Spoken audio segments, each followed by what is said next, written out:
In this section, page 156 stands out to me the most. Henry the taxidermist is preparing a fox. He has just skinned the animal, and it's laying on the counter inside out. Henry the writer describes the sight as a soul on fire. This pointed something out to me.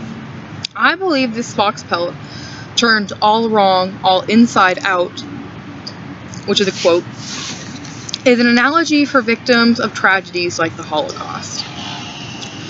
Their experiences may leave them dead, frozen in time, yet this is not rest. They must endure further, continue to be turned inside out until all that is left is the husk of what they once were, separate from the body that was stolen from them. As this book depicts, trauma has a metaphorically similar effect on living creatures. The basic parts of their being are still there, but desecrated and in a different configuration than before, never to be the same as it was again. At this state, the fox is but a head. Trauma often separates the body from the mind. It is how you survive. Your head must be decapitated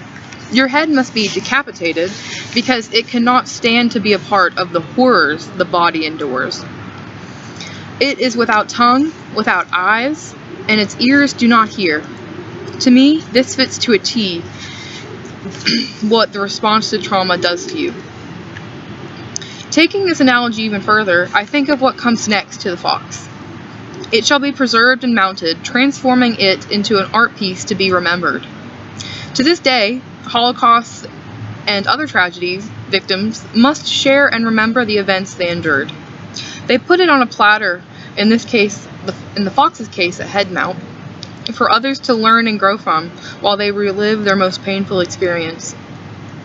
As one exposes themselves to remembrance, it gets easier, very slowly. Through perseverance and commitment, losses can morph into something far greater. The fox is dead, yet transformed into art.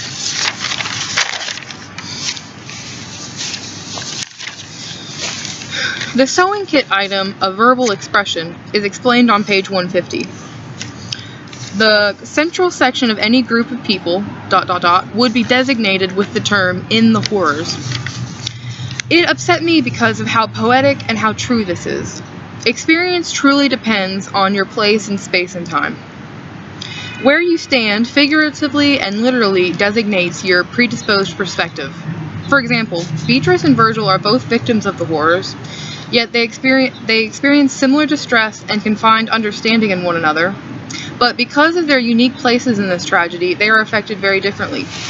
Beatrice is able to sleep, while Virgil is never able to relax enough to rest. Perhaps this is because Virgil is in the horrors.